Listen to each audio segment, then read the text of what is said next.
Hey friends, if you encounter this issue where services stop, start or startup is grayed out in Windows, then please watch this video. Now let me show you. Let us say I open services, okay, and let us pick up a random service. I'll right click on it and select properties. So if the startup type is grayed out, I cannot change it. Then I'll tell you what it means in 99% cases. It means that you are not authorized to change it. Okay, so this is what it simply means. You're not authorized to change it, right? So what would you do in that case? I think that the best thing to do in that case is that leave it as it is.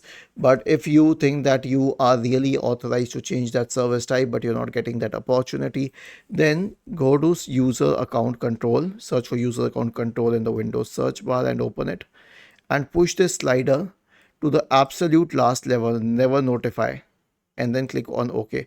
Now I'll tell you what this does. It simply gives the system absolute admin accesses where no one has to ask for admin permissions. So this can be a little bit helpful, but as I said, in 99.9% cases, the answer is that there is no resolution to this. You are not authorized to change that.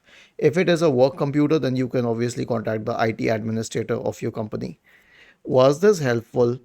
If yes, then please subscribe to the channel. If not, then let us know in the comment section of the video on how we could help you further. Thank you for watching this video and have a nice day.